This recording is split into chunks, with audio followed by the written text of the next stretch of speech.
Yes, my name is Martin Koehring. Actually, I'm not Jan, although maybe I look like him. I don't know. So I'm the head of the Economist Impact World Ocean. Please have a seat.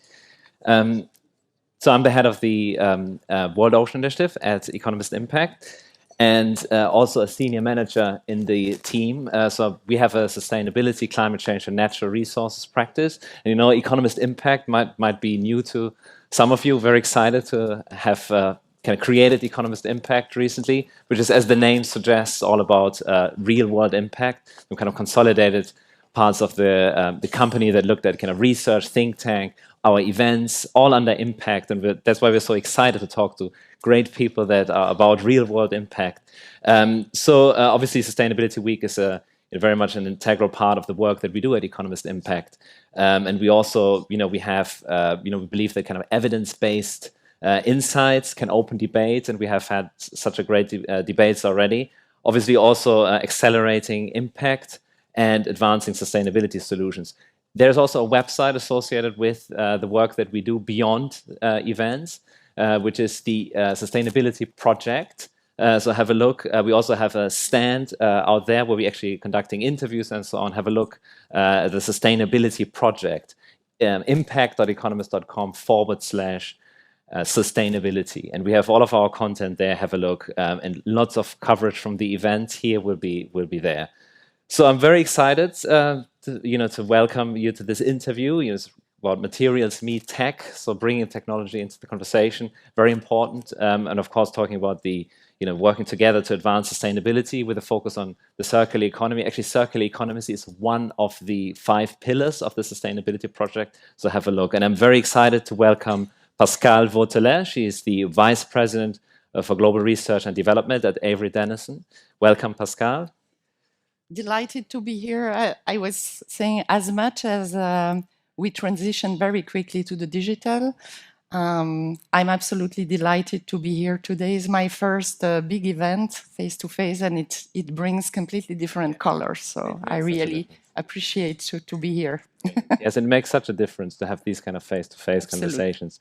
So just, for the next kind of 15 minutes or so, we're going to talk about, how physical and digital technologies can kind of be combined to achieve circularity in the supply chain, what is required to advance these kind of innovations that we are seeing in terms of how to connect production, usage, recycling. We're also going to talk about how can we kind of provide the broader industry with insights and kind of how to address the challenges faced at supply, retail, and consumer level.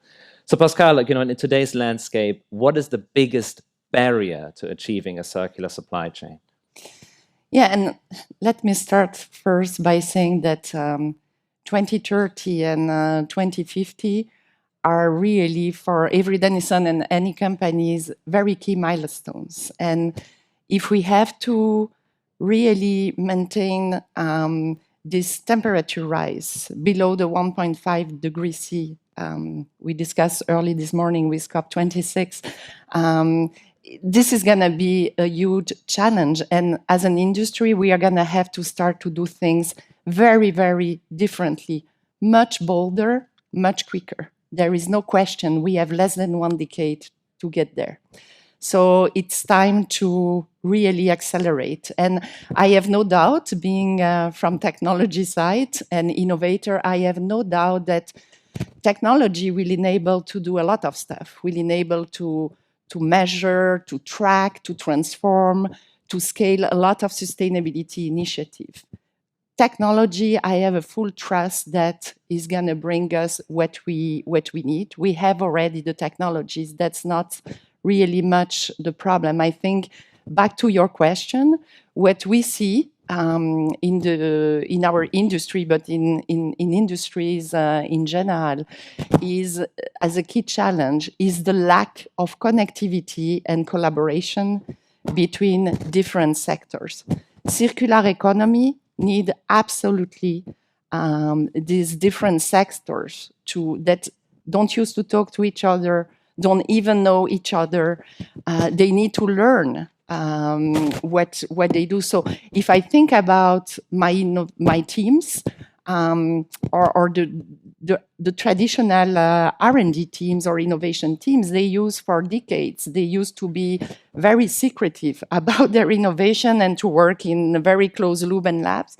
Suddenly, I need to send my people out. And it's about connecting with the government, the legislators, it's the recyclers. If we think about packaging, it's a completely different way to operate and to innovate.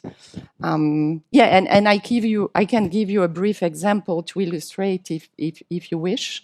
Mm-hmm. So if you take, for example, if you take the packaging industry, we do labels and we try to enable the circularity in packaging. If you think about, and again, I don't want to restrict circularity to recyclability, that's not the intention, but just to give you a kind of example, every year, okay, it's working? Okay. Sorry for that. So if you think about plastic, there is 400 million tons of plastic that is produced every year. And 40% of this plastics is for packaging, what I would qualify single-use packaging, which is not the definition of the single-use per European, but really packaging that you use and you throw away. So less than 20% of this packaging is recycled today. And the technology exists, the technology is proven, and there is more technology that is coming on stream. The problem of recyclability is much more different. There are prerequisites. You need to sort. First, you need to collect the packaging. Then you go to, okay, what governments and municipalities are doing across the world to collect this packaging? Then the next step is you need to sort this packaging. So then comes the consumer. What do we do as consumer or in terms of education awareness to know what you do with this? Then comes the processability of the packaging. The recycler needs to find an economical outlet to make this to incentivize the recyclability. And finally, there is all this complexity about design. A bottle of plastic, there is a label or decoration. We are in this industry. There is a bottle, there is a cap. How we connect all these industry together to talk about design of packaging.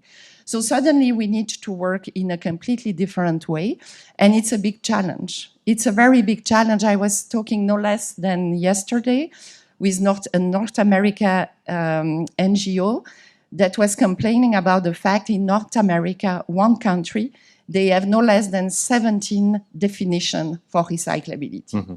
Each state has a different definition. So what do we do to make this much more harmonized, to bring some consensus and to put everyone together to try to build the right infrastructure, process, guidelines? Mm-hmm. Without this, so for me, it's not so much a question of technology. Yeah. It's more complex. Yeah, that makes sense, Pascal. I mean, you mentioned the silos, the need to connect, beyond the industry. Absolutely. With other industries. You talked about the need to kind of harmonize the definitions. The alphabet soup that exists not only in ESG, but that exists in in technology as well, and the regulations, the standards, and these kind of things. And you mentioned the processing. You mentioned the need for design solutions. So what are the other kind of technology advancements that you're seeing that enable sustainability within your industry? So being a material science company, of course, there is a lot of innovation that we do about the product. So and this, again, I think our first task is to think about reducing or about even eliminating. If you think about a label needs to be supported on a liner. We have a lot of investment right now to completely transform this and trying to find a way to build a label that will just stick at the moment that needs to stick, and we don't need to use the liner. We have a lot of other programs where we work with upstream with our supplier to bring more responsible source materials, recycled content material.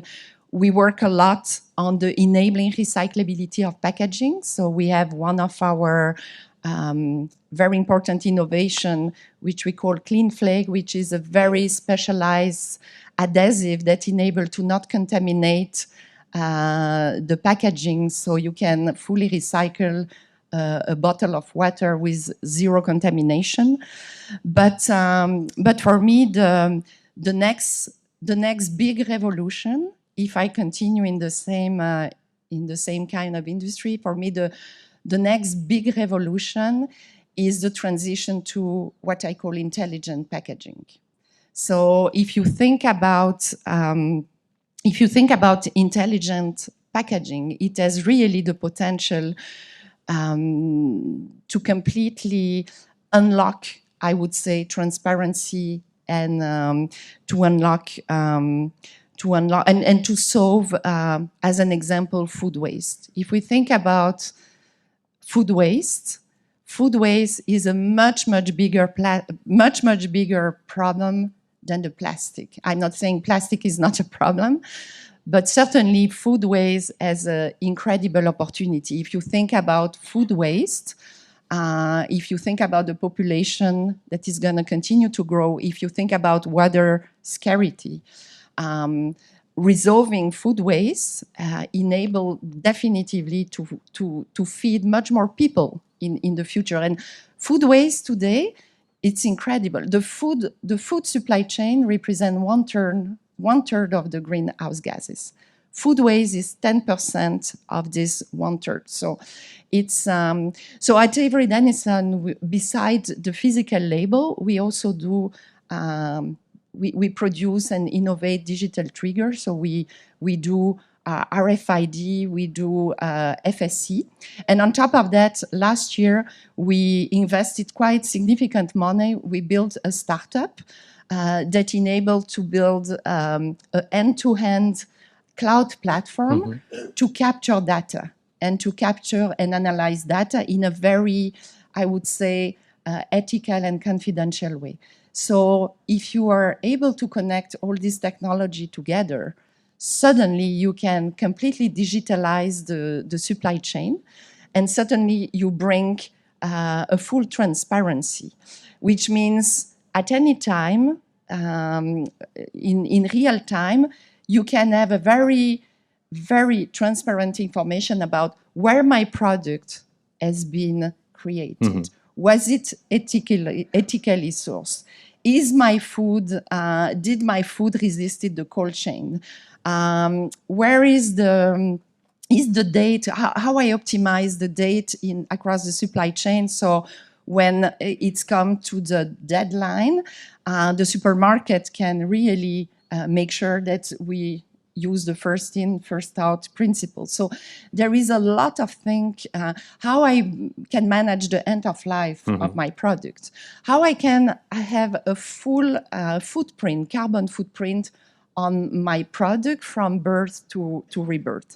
So suddenly what this brings, it's a full visibility and transparency for everyone in the value chain, but also for the consumer, so we can decide and we can avoid this spoilage and waste of food, as an example. Yeah, and that's a great example. I mean, given that food waste is such an issue, such a neglected issue as well, you mentioned how important is 1/3 of all food produced is waste. Actually, at Economist Impact, we have a food sustainability index, and one of our 3 pillars is food waste and food loss, such a neglected issue. Given that we're running out of time, I have one more question that I wanted to ask you. And given, we're living in, very challenging times, we have over the past few years, we've had the pandemic, we've had the ongoing war in Ukraine. How do we deal with these kind of challenges and disruptions in the supply chain, kind of in terms of how they impact sustainability, briefly? Yes, so we see our sustainability as very key in our strategy. We are fully committed to our 2030 goals, and we have the ambition to reach net zero by 2050. So no matter what, we are very serious about that. And I don't think the current crisis and multiple crisis situation that we have been facing have been touched or changed our mind. I would say, as a technologist and innovator, I always saw this crisis as an incredible opportunity to disrupt the industry. Many industries are very old style and traditional. They don't like change. for us, this is a unique opportunity to make the change and to make the transition is more now than ever. So this is my. I think that this is probably the best time for us to really go through this change and transition and convince our customer to make the change. Yes, and that's a great point. I mean, there's always opportunity in crisis. And unfortunately, we've run out of time, but I'd like to thank you very much, Pascal, for all your insights. I mean, you highlighted the importance that the recycling is not the same as circularity. There's lots of exciting design solutions. There are lots of exciting technological solutions, but also you highlighted, standardization, regulation, harmonization is important, and the importance of, not neglecting food waste, which is a crucial issue. Thanks a lot again, Pascal. There's a lot more information that you can find, insights, data, metrics at Economist Impact Sustainability Project on our platform online as well. Have a look at our stall out there as well. Please stay tuned for the next session of Sustainability Week. I would like to invite Gouverneur Villeroy de Galhau, Governor of the Bank of France, for the next session. Thank you very much.